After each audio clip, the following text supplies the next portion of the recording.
So we got a new MCU Disney Plus show, and because I am 1 week late, I have 3 episodes to binge watch instead of just 2. So the episode opens with a young Kate Bishop in the year 2012 when the first Avengers movie took place. And during this time, the Avengers are fighting off Loki and the Chitauri, or whatever they were called, I can't remember. But just before that happens, we see a young Kate Bishop, and the dialogue during the scene with Kate and her father, it is very much whimsical Disney dialogue. She then has a scene with her mother, and then the battle with the Avengers happens, and I really like the way they showed this scene from young Kate Bishop's perspective. Although her parents suddenly disappearing during the battle was odd. And by the way, the effects looked really cheap here, like the cheapest out of all the MCU shows. That being said though, I really liked this scene, and I would actually go as far as to say that this is the best opening to any of the MCU shows so far. And she just so happens to see Hawkeye, and it has an impact on her going forward. And yeah, she loses her father in the battle, and we see her and her mother grieving at the funeral. I gotta say, with both Civil War and now Hawkeye, it is nice to see the consequences of the Avengers battles. And the rest of the episode sets up a more grown-up Kate Bishop. And I like how she's not all perfect and actually misses her first hit with the arrow, and she even screws up after that as well. I gotta say though, the green screen looks really bad in this show, and you can tell when they are using a green screen and when they are using practical sets, and not surprisingly, the practical sets and real locations look so much better. Then we finally get to see Hawkeye, and I was really happy to see him again, and having them watch the Broadway play to the Avengers, that was amusing, and my reaction to this whole play was exactly the same as Hawkeye's. And I like when the actress playing Black Widow shows up, the trauma of the Avengers really sets in for Hawkeye, and he even had a hearing aid which he turned off during the play, which was actually funny. It's the more subtle jokes that I really like, and there was even a cute moment when a kid in the audience waves at him. And I really like how this scene was not just played up as a joke and was actually used as a bit of drama for Hawkeye, and shows that he's been mentally affected in a big way. And then they gave him an awkward encounter in the bathroom, and I thought this joke would be where the show gets really goofy, and it was, but Jeremy Renner's down-to-earth and non-over-the-top reaction to the guy made the scene actually funny. I gotta say though, the dialogue strikes me as a bit weird. When Hawkeye's daughter has a little chat with him outside the theatre, the writing for the dialogue sounds a bit off and unusual. And I must admit, when they are not using bad green screen, I really like the cinematography and the color tones from the Christmas setting. It's very simple yet effective, and I would say this is the best looking of the MCU shows so far. And I gotta say, I really liked watching Hawkeye spending time with his family. Kate Bishop on the other hand, watching her family interactions aren't bad, but it feels very generic. I have seen all these tropes before, and I could personally do without the drama with her mother engaged to what looks like the villain. I mean, look at him, that mustache is just begging to be twirled. And later on he tries to suspiciously bid on Hawkeye's Ronin sword, which he used in Endgame when he was going on a killing spree. And then we see the Ronin suit is on sale too. And I like the scene in the restaurant where Hawkeye gets free food from the guy because he saved the world. That's much better than the free food joke in Homecoming where they made a joke about the guy fancying Aunt May. Oh, and the auction gets robbed and Kate Bishop puts on the Ronin suit and fights off the bad guys. We cut back to Hawkeye with his kids and he sees a news report that Ronin is back, which for him, of course, reminds him of a very dark past that he led. And it turns out that the mother of all conveniences happen, as a gang that apparently have a grudge on Ronin show up thinking Kate Bishop is him, and then Hawkeye shows up at the last minute to save her. And then the episode ends. Oh, and the old man at the party dies. So yeah, most of the episode was just showing Hawkeye with his family and Kate Bishop with hers. And this episode is much more of a setup for Kate Bishop than it is for Hawkeye, which is an odd balancing act choice considering that the show is called Hawkeye. But the stuff we did get of Hawkeye was my favourite parts of the whole episode, and it wasn't treated as a goofy MCU thing, which is what I thought it would be. So yeah, I was happy with this episode, and I would happily give it a 7 out of 10. And I am looking forward to seeing the second episode, which will hopefully be focused a lot more on Hawkeye, and if they can keep the level of humor to a comfortable level like they did in this episode, then I will be really happy. So the episode continues right from where the previous episode leaves off, and you can see that Kate Bishop is starstruck that she's seen Hawkeye, and Hawkeye says he is going to take her someplace safe. I gotta say, I wonder what his kids are doing right now. And from a filming standpoint, I like how through this head slam, Hawkeye shows, without any words, that he would prefer that this is not happening. And I really like how jokes and goofiness are flying around all over the place, and Hawkeye is acting very dry about it. So Kate Bishop makes another mistake and leads the tracksuit mafia to their location, and a pretty decent fight ensues. use, although again, the effects are not good. So they leave without getting the suit due to the fire, and again, I really like how dry the humor is with Hawkeye. It makes it seem less goofy and more real. And Kate Bishop is being less goofy than she is a fangirl who is both impressed and unimpressed with her favorite celebrity. Anyway, Hawkeye tries to get the Ronin costume back, but it's not there. He comes back and he has a nice and even humorous conversation with Kate, and he even teaches her how to properly heal up an injury as she didn't do it right on her own. Hawkeye comes back and has his kids go to the airport, and I like the little detail where he says, "Don't forget Nate." Important things, remember these 3 words, don't lose Nate. Well, where's Nate? Where's Nate? Guys, get in the car, please.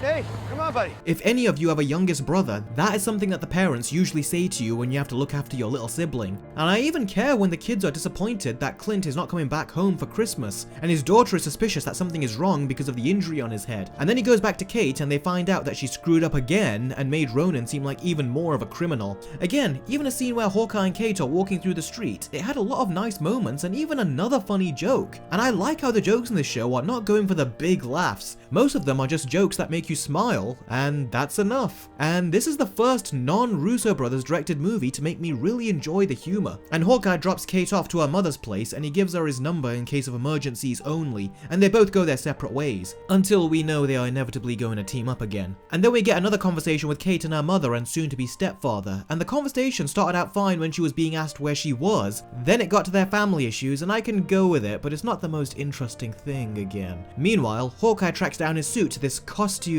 do, and he needs to participate in order to get in and ask the thief for his Ronin suit. And even the more goofy music and goofy scene here was actually pretty funny. Again, it is down to Hawkeye's dry reaction to what's going on, and even watching him easily get past these people put a smile on my face, mainly because he isn't even trying and he's knocking these people down left and right with real sword combat as he makes his way to the thief. And this is the first joke that made me laugh. So you got 2 choices, you understand?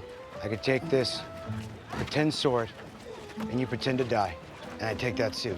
Or I'm gonna real punch you, and you're gonna real fall down, and I'm gonna take that suit. Again, it is his dry delivery that really makes it. And he's not acting all goofy, you know, like this scene from No Way Home. Scooby-Doo this crap. So he loses the game on purpose and he gets the Ronin suit back. And he sees the guy off and it was a very nice moment. Really it was. And it was more genuine. It wasn't shoehorning more forced humor in, and it just let you really enjoy the pleasantries of the moment. Really, Marvel have to do more of this. This is the kind of stuff that I really like. And then he has another nice conversation with his family and says that he's gonna come back later than expected because he still has some work to do. And he's very open with his wife about what work he has to do. He's not trying to cover it up or hide it, so yeah. That's another trope and some comedy that they avoided, and they treated this scene seriously. Then we cut back to Kate and she openly says how suspicious she is. And then they have a fencing match, and we find out that he's actually very good at fencing and not as bad as he was letting on, adding to Kate's suspicion.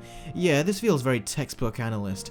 And then her and her mother have a generic "how could you" conversation, and then she half apologizes. And then he offers her a butterscotch sweet, which she saw at the bad guy's place earlier. They can't be making this plot line as obvious as it looks. I will be very shocked if they don't do some kind of surprise twist later, because right now, this is all so predictable and cliche. Whatever, we then get back to Hawkeye and he's clearly wanting to get caught by the tracksuit mafia so he can talk to their boss, and he gets taken in. And then Kate tries to call him and tell him about her suspicion, and then she finds out that he is in trouble. And then she drops by to help him out. We'll talk about that in a second though, but before that happens, Hawkeye has a badass moment where he gets his cuffs off. Yeah, it's a cliche, but I really like whenever a character does that. And the look on his face when she drops in right after he told the mafia that he doesn't know Kate Bishop was downright hilarious. Jeremy Renner does such a great job at having these stone-cold expressions that even when there is a slight change in his face, it speaks volumes of his disappointment. And yeah, this scene was so great, even though in the trailers it looked like it was gonna be so bad. So yeah, they tie the two up. Kate Bishop has screwed up again, which is really good to see as it makes her character come off as human and not Ray. And the episode ends with us seeing the boss, which is clearly Echo, who has been announced to get her own Disney Plus series with some of the Netflix Daredevil cast members in there. I hope she is set up well, but doesn't take the spotlight off of Hawkeye. I want this 6-episode show to be really focused and not to meander like the other MCU Disney Plus shows have. So yeah, this was another good episode. Hawkeye is actually a really engaging character in his downtime, something I didn't think would be possible with his character, but so far I'm enjoying these 2 episodes far more than I have any of the other Disney Plus Marvel shows, or even their movies for that matter. So yeah, this episode also gets a 7 out of 10. And because I am watching this show late, I am going to go straight to episode 3. Alright, so the episode opens with Echo and what her life was like when she was a kid. Yeah, so enough of that. We then continue right from where the last Hawkeye episode left. Okay, I'm sorry guys. It's just these heart-to-heart moments that the parents have with their kids and how special their kids are. It's starting to feel exactly the same. I just watched Shang-Chi recently and they did the exact same thing with his backstory as a child. And little Kate Bishop also got a conversation like that with her father and her mother in episode 1. So seeing this again, I was completely numb to it and I didn't care. The only part of her backstory that made sense being there was when Hawkeye as Ronin came in and killed her people and her father. I can only assume that they must have been bad people if Clint killed them. But yeah, we then thankfully go back to the actual episode, and these thugs really are goofy. I know they're kind of goofy in the comics too, but you want them to have some kind of dignity to them. I mean seriously, who the hell would hire idiots like these? For being a street level series, the criminals need to be on a similar level to what they were in the Netflix shows, and I expected them to go a little more Disney, but not this Disney. Anyway, Echo shows up. There was another joke about Hawkeye's hearing aid regarding Kate Bishop, and again, that was a funny joke. She asks him where Ronin is, and he says that Black Widow killed him, which I knew he was going to say by the way, and that was a very smart answer. And they start questioning Kate, and she gets scared. And I like how Clint gives her some reassuring advice to calm her down, and then reassures her that they are both gonna get out of here. And then a fun action scene ensues with Hawkeye having some really cool moments. And then they have a car chase, which is fun, but a bit too goofy with the Christmas music playing. Also, this scene has one or two very copy and paste set pieces from the car chase scene in Black Widow. Only, wait for it, this one is so much better. It's not the greatest car chase in the world, not even close, but it's certainly one of the best car chases that I have seen in the MCU for a very long time. But really, it's the music that gets way too goofy, and it really got rid of the tension for this scene. That is until the Pym arrow came. Freaking genius. Hawkeye really is full of surprises with his arrows in this show. It makes his action scenes a lot more fun than they usually are. So this was a decent action scene, but the goofy tone and Christmas music really did hurt some of it for me. And Haley Steinfeld's stunt double was very obvious in some shots, so they could have done a better job at hiding that. Their final getaway though, I can buy Hawkeye getting away, but I can't buy her getting away since she is such a newbie. But whatever, the show has done so much good stuff so far that I will give it a pass. There was also a really sweet but alarming scene where his youngest son calls him, but because Hawkeye doesn't have his hearing aid, he can't hear. So Kate writes everything down for him that his son says, and again, this was a sweet moment. And it was an emotional moment for Clint because he realizes that his son says it's okay if he doesn't come back home for Christmas, which basically tells him that his youngest son is getting used to him not being at home. And the look on Hawkeye's face, this was sad, but at the same time,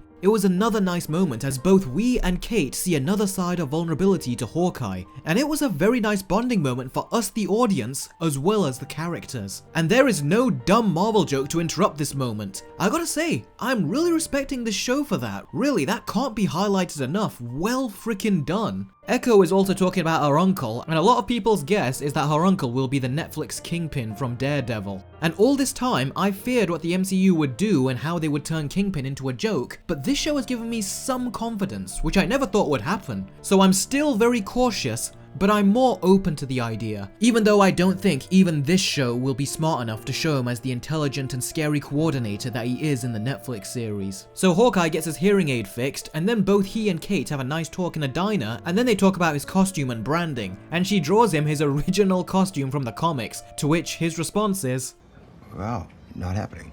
And it was at this point that I just realized that Kate doesn't know that Hawkeye was Ronin and all the violent things he's done, and you can see that is on his mind. And when she's gushing over him, he says that he's not a hero or a role model, and then she says that he is because he left his family to protect her for her own screw-ups. So again, that was a really nice scene. So they sneak into her mother's penthouse so they can get some compromising information. Whilst they're there, they get caught, and the episode ends. And damn it, I can't believe I'm saying this, but I want to see more. I don't want the episode to end. So, wow, yeah.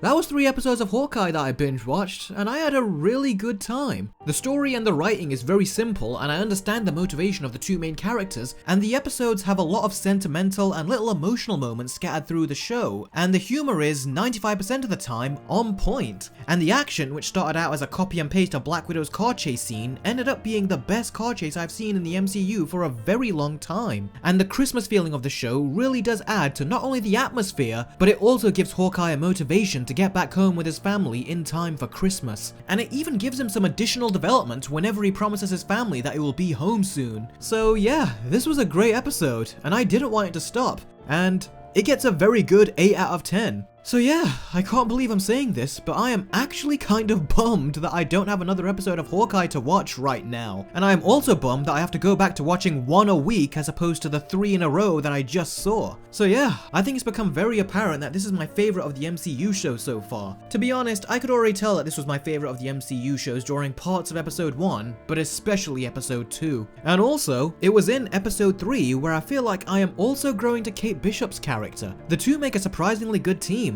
And I think, again, the reason for that is that it doesn't just have them comedically bicker with each other throughout the whole thing. The show actually gives the two characters genuine moments of development and emotion, and it massively benefits the show and their relationship, whilst maintaining that MCU humor that a lot of people like, but not exaggerating it like in practically every other MCU movie, to the point that even I am liking it. And there were other jokes in this episode too that I didn't even tell you about, but I really liked. The majority of them are not laugh out loud funny, but they were nice. They were very nice. And you know what? I'm just gonna call it right now. I bet the mother is the one who killed the old man and is really the one that has a bigger role in all of this. So yeah, Merry Christmas indeed. I found an MCU project that I actually like. And who would have thought it'd be Hawkeye? It's really good. So, a happy Christmas it is, and I'm not cringing during it, which is what I thought I would be doing with this show. So the episode continues with Hawkeye and Kate getting caught, and we have an awkward table conversation scene, and I gotta say, this comedic moment did not work at all. These kind of awkward scenes can be funny, and have been funny in so many other movies and TV shows, but it feels very staged and forced here, and it feels like this scene thinks it's so much funnier than it actually is. They see Clint out, and the mother has a nice conversation with him saying that she doesn't want her daughter to get hurt going out on missions with him, and he assures her that her daughter will be safe. Yeah, despite the nice conversation, I am still suspecting that she is the evil one and not Mustache Twirler here. The trip wasn't a complete bust, however, as Clint ended up getting the Ronin sword back. He then has a conversation with his wife, and he says he's gonna come back home late again, and I like how the kids are disappointed. It keeps the feeling alive that you want him to get back home in time for Christmas, which is funny to me because I thought I wouldn't care about that, but I still do. Then we cut back to Kate and her family, and they have a little family time. And then we see a little dance scene. This actress, Vera Farmiga, gets a lot of dancing scenes in the stuff I've seen her in. The Conjuring 2, Bates Motel, and now in Hawkeye. And the idea of this scene is that Kate is here with her family, and Hawkeye is all alone without his family. And feeling bad for him, Kate comes in to keep him company and have some Christmas time. And Hawkeye really appreciates it, and even thanks her for it, which was another really nice moment between the two. That's very thoughtful of you. Thanks. And then he tells her that her stepfather is involved with the tracksuit gang, and then they try to come up with a plan. That doesn't work out, so they watch a movie, eat snacks, and talk, whilst also coming up with superhero ideas. And again, it's a very nice scene. He even gives her some advice regarding the arrows, and they set up the Christmas decorations, and he even teaches her a trick, which I am sure will come back later. Then she asks him what is the best arrow shot he took, and he says it's the one he didn't take, and then we find out that the arrow he didn't take was on a woman, and I immediately knew that he was talking about Black Widow. And I didn't see it coming, but we have another emotional scene that was not cut off by a dumb joke. I really am starting to love this show. This is the kind of emotional weight and tone that I have wanted from the MCU for years, and aside from the Russo brothers, it never really happened that often. So I really appreciate seeing the emotional depth in this show. Really I do. And through this conversation, Kate learns that Clint lost his family during the blip, and he almost relives the sadness of the situation a little. And then she asks him if that's where he met Ronan. Then she puts together that he was the Ronin, and that surprised me. I didn't think that she would figure that out so quickly, so I do find issue with that. But I like how the conversation continued. It again was a serious conversation, and as much as she says that those days are behind him, he essentially tells her that they are not behind him and that he feels like he needs to still pay for them. So yeah, I thought this scene would just be a small emotional moment, but then the scene continues and gives us even more of an emotional moment. And I thought that the scene was over and that we would get back to some humor, and then the scene keeps going for a little longer and shows that Clint is still haunted by his past actions during the blip. Honestly, if this show was a physical being, I would give it a hug. Who would have thought that the most emotional MCU show would be Hawkeye? This show is showing the ramifications of the blip far better than everything else out of the MCU shows. After that, Hawkeye gives Echo's henchman a visit and tells him to tell her that Ronan is dead. The two set out on a mission and Kate enters a room to get the Rolex watch, and it turns out that someone is in the room with her, and they have been taking notes on Clint's family, and that person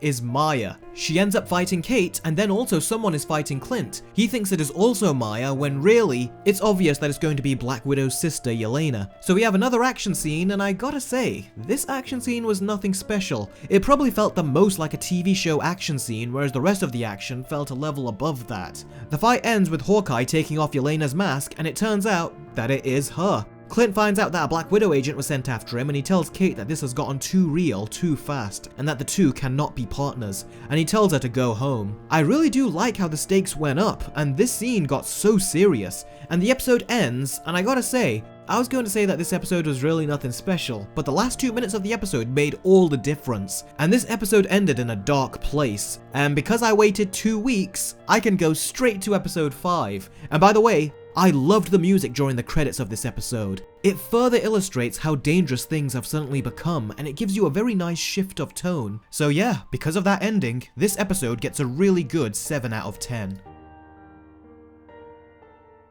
So this episode opens with a little more backstory for Yelena. We see that she's helping another mind-controlled Black Widow agent, only to find out that she is not really mind-controlled. After a brief conversation, she goes to the bathroom and then she disappears and then reappears with the blip, which I did not expect to see. Instantaneously, 5 years go by for her and we see her back with her Black Widow friend 5 years later, and she is then told what happened, and after realizing that in 5 seconds she has missed 5 years of her life, she wants to go find Natasha to tell her that she is okay. But of course, the only reason she is back is because of Natasha's sacrifice in Endgame. And I gotta say, this was a very good and effective way of showing you how Yelena was affected by the blip and how she found out her sister died. But I still don't like how she didn't learn that Black Widow died sacrificing herself for the world. I still think having Yelena fight Hawkeye feels like a forced conflict that was very badly set up. She should know the details of how her sister died. The Avengers should have told everyone. So Kate comes back home all injured and she breaks down and tells her mother that she is not working with Hawkeye anymore. And this, to me,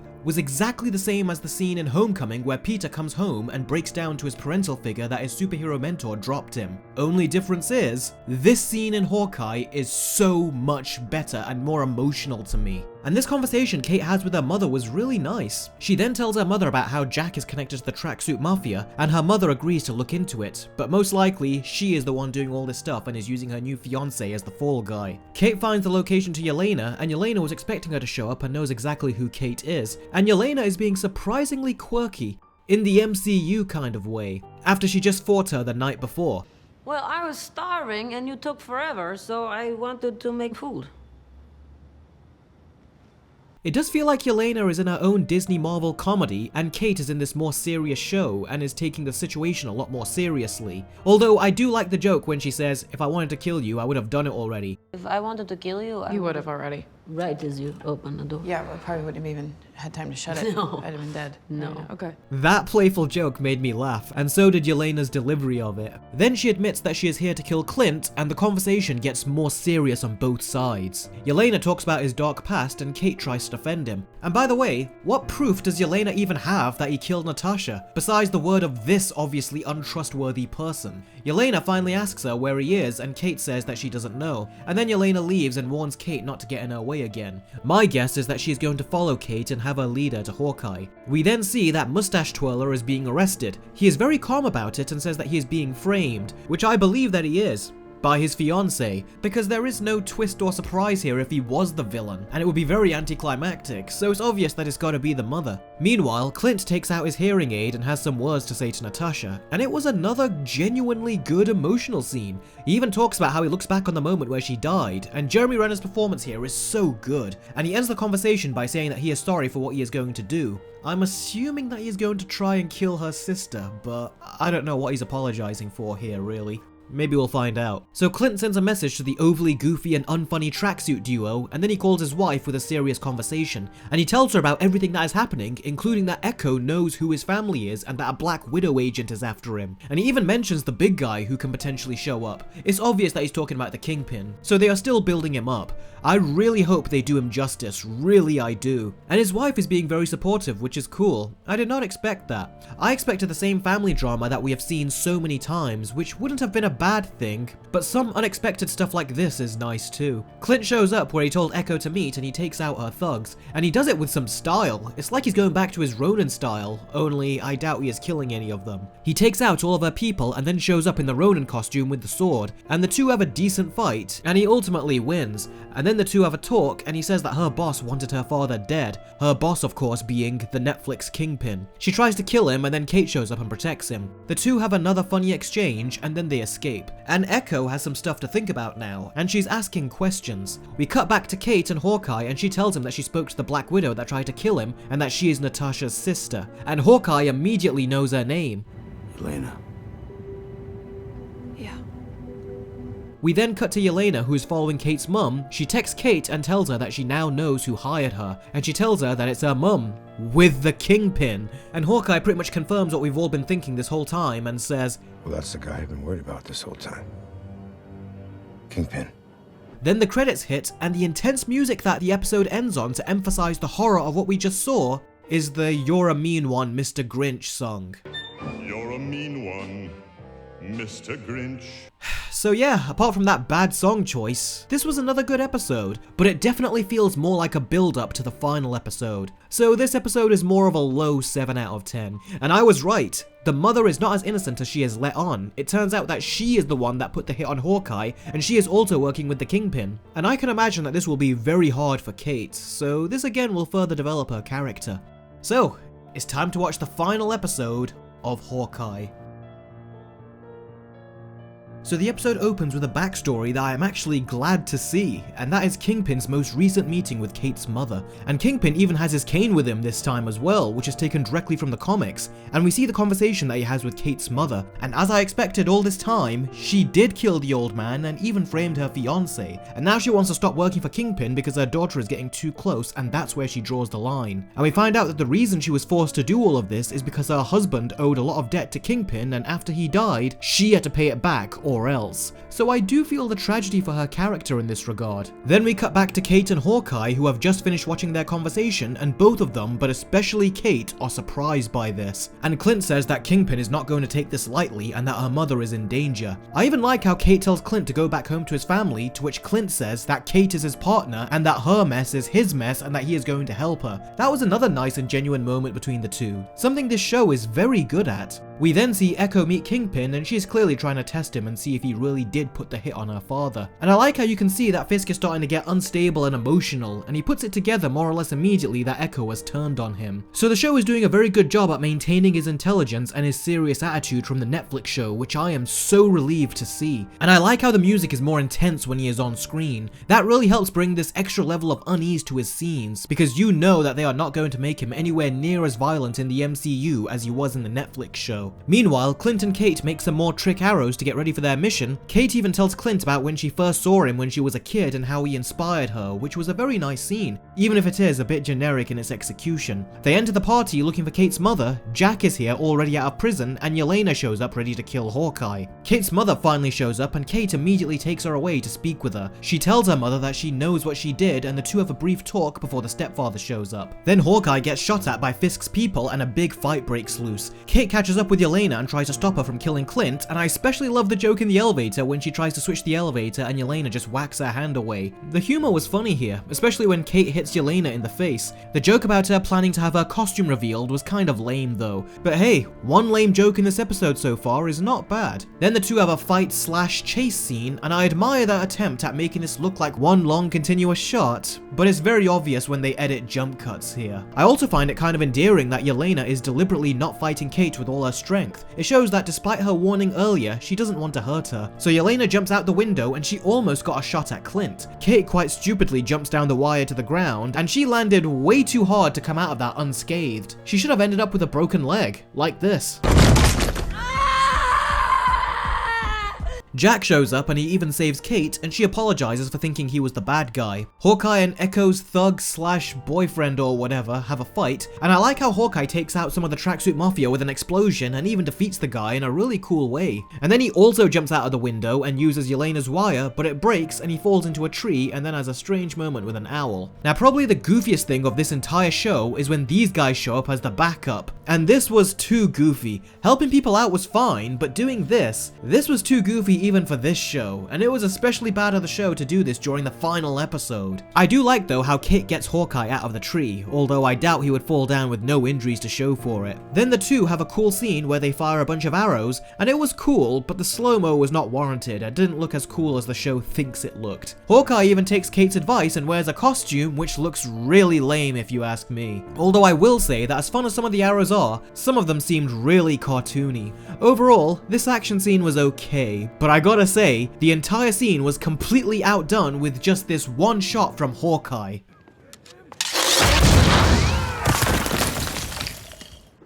Damn, that was awesome. Then Yelena shows up and the two both have their fight, and Echo comes in too and fights her friend. And Yelena says before she kills him that she wants to know what happened. So yeah, the Avengers didn't put a statement out and tell everyone that Natasha died saving the world. And yet, Yelena was stupid enough to try and kill someone even though she had no information except the word of this obvious liar. For a Black Widow assassin, she is not very smart, is she? No, I guess not. We then see Kingpin show up and... he's apparently a lot stronger here in the MCU, and Kate shows up, and I like the way he says, What are you gonna do with that? he really is so good as the Kingpin. Also, how did the mother manage to so quietly drive the car away and then crash into him so fast? That was very convenient. So after Echo pleads with her friend to come with her, he ultimately chooses not to and she kills him. So we go back and forth between the fights with Hawkeye and Yelena and Kate and Kingpin. And both the fights are good. And Clint is constantly telling Yelena that Natasha sacrificed herself and she doesn't trust him. I honestly expected this conversation to go exactly like this when I saw that stinger at the end of Black Widow, and yeah, it's not that good to be honest. We cut back to the other fight, and I like how Kingpin breaks all of Kate's arrows, and then punches her around some more, and Kate is somehow able to take it. Although I do like how Kate uses the trick that Hawkeye taught her and blows up Kingpin. Although I am surprised that he got knocked out by that, considering that he survived a car crash. So Kingpin is defeated, and Kate and her mother are reunited, and I was surprised to find that Kate got her mother arrested. I mean, that's cold. That's very cold. Even to a guy like me, that's cold. I mean, I thought they did a very good job at making her situation understandable, so to end with her getting arrested, I don't know, I feel like there should have been more information on that. I mean, having the Kingpin on your ass is not the worst excuse to do what she did, even though it was wrong, but her being in prison during Christmas and Kate leaves her there and doesn't even visit, and just comes straight over to Hawkeye's house for Christmas, that's quite grim. Going back to Clint and Yelena, I like how he uses Natasha's whistle to get through to her. That was actually an emotional moment because what the two have in common is that they love Natasha. She offers him a hand to get up and they both go their separate ways. Kingpin escapes, which is surprising because instead of arresting the mother, they should have arrested him first. But anyway, Echo finds him and she shoots him off screen. Now he's obviously not dead. They pan the camera away, so of course they will most likely say that he grabbed the gun off of her or something. But yeah, did they really need to end his appearance on such a tease of a cliffhanger? I mean, there's no real cliffhanger here. Anyway, we cut to Christmas and Hawkeye manages to come back home in time, which is a relief to see. And I thought they were gonna do this, and they did. He brings Kate with him, as well as the dog. I like how he says he came back home with a couple of strays, that was funny. And it was so nice to see Clint back with his family after all this time. He even comes home with the watch, which turns out was his wife's the whole time, and is hinting that she was part of some agency or something. Clint asks Kate to come outside, and they burn the Ronin suit and put an end to that part of his life. And then the two discuss superhero names for Kate, and then the episode ends. So yeah, that was a good episode, and I really liked how it defined Kate as a character. But it wasn't great. I was definitely disappointed that we didn't see Hawkeye have an encounter or fight with the Kingpin. I mean, he was afraid of Kingpin getting involved throughout the whole season, and in the end, he didn't even get to fight him. And this is where Yelena's inclusion really did hurt this show. Because if this show wasn't trying to pay off that forced end credit scene in Black Widow, then both Clint and Kate would have fought Kingpin together, and it would have been the ultimate payoff of everything they had learned with their relationship and teamwork this season. And it would have been a much better climax, but no, they split them up, which isn't anywhere near as satisfying or rewarding as watching them both fight the Kingpin. And Jack was ultimately a nobody in this show. He was only really here to make us think he was the bad guy, when really, he was not. And I can imagine that can piss some people off, as in the comics, he is actually the person that trained Hawkeye. And here, he is just an oblivious fall guy. Why they couldn't just use a random character and they had to use this well-known character, I don't know. Marvel can be dumb sometimes. And yeah, her mother going to prison where Fisk can easily get to her, I don't know about that. This is the only sour point of the show to me where I don't really know how to feel. Having said that, this was definitely the best ending to the MCU shows, which have been very lacking thus far. So yeah, Hawkeye didn't end with a bang, but it ended satisfyingly enough, and for that, the final episode of Hawkeye gets an 8 out of 10. And as for the show overall, this was definitely the best of the MCU shows, and I cannot stress enough how I did not expect that. Not in a million years. The show I was really looking forward to the most was The Falcon and the Winter Soldier, and aside from having some good moments, it really disappointed me. But Hawkeye was a much more emotional show, and it knew when to be funny, for the most part, and when to let an emotional moment have weight, and it massively benefited because of it. And that's the minimum that I have wanted from the MCU all this time, and that's what I have come away remembering about this show the most, is the emotional core that it has. The emotional core that it did not interrupt with a lame and poorly timed joke, something that the MCU just can't seem to stop doing for some reason. But my problems with the show aside, I really liked this show, and it made me very happy every time a new episode came out. And my overall score for Hawkeye is a really good 8 out of 10. This is probably the only MCU show that I would actually watch again, and that is a big compliment coming from me. I also think they did the Kingpin well in this show too, although you can tell that they were definitely toning him down with regards to violence, because if he was the Netflix Kingpin, he would have non-stop beaten the living crap out of Kate in a matter of seconds, but he spent way too much time throwing her around, which was out of character for him. Also, I don't know if I buy the fact that Kate would survive an encounter with Kingpin. I think that is giving her way too much credit, especially this early on in her development. I hope they really increase his level of violence in the future, because as far as the PG-13 rating goes, this didn't even push it. Not even a little bit. And Kate was getting up from his attacks too easily, almost as if it didn't even hurt her all that much. And this version of Kingpin was definitely more of a comic book version of Kingpin, as he wasn't as grounded with his strength like he was in the Netflix episodes. I am also so happy that they did not have Kingpin make any MCU jokes. He was serious and intimidating all the way through this episode, as he should be. So yeah, Hawkeye. It's my favourite MCU show, and I hope that this isn't the end of Jeremy Renner's run as Hawkeye. This really was a good show, and a wonderful surprise to close out the year. And so is the end of yet another year. Thank you all so much for watching and for continuing to watch my videos, guys. I really do appreciate each and every single one of you for sticking with me for all these years, and I never and will never stop appreciating it. As always, please do give the video a thumbs up if you liked it, and click that subscribe button and the bell icon right next to it if you haven't already, so you can stay up to date with my future videos. Also, feel free to donate to me on Patreon, as it really helps support me and keep the channel going. And be sure to follow me on Instagram so you can see my immediate thoughts on movies and TV shows that I watch when I'm not making videos. Thank you very much as always for watching, guys. I really do appreciate it, and I will see all of you very soon. Take care.